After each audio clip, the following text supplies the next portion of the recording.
Hey, I thought I would share something real briefly with you. This is a repair that I did on a Primo. First thing you're going to notice is the red circle area is to highlight the gasket that was not in the channel. So it was squeezed by the case. And you can see in the blue area where it's come out of the ring that it's supposed to be in towards the movement. And on the green, you can see that it's been pulled outside. This will not make a good seal.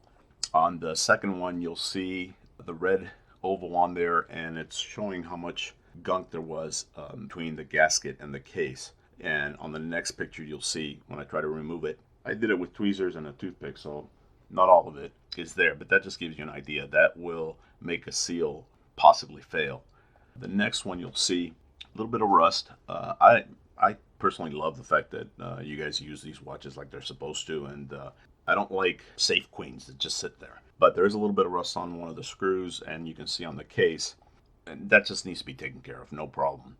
On the next one, you'll see something a lot more common, which is those white deposits. Typically, that's just dirt and sweat that get in there. The next picture just shows the side of the case, and then I zoomed in on it. You can see on the following picture, you can see the rust spot, but that doesn't bother me as much as the stuff underneath the bezel. If you look at the blue circle, that is something that can eventually make your bezel fail.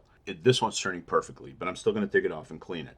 And then finally, you'll see what is good and bad about the watch. The movement and the dial and the hands are excellent.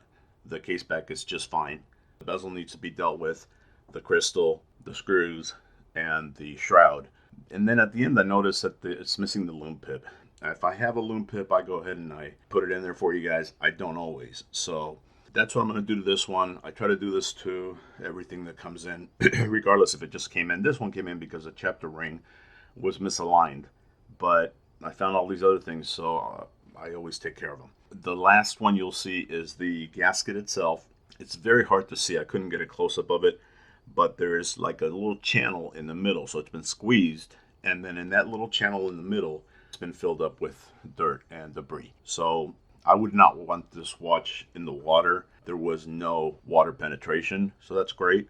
But just showing you some stuff. I know a lot of you are getting into modding, and even if not, hopefully this stuff is useful to you.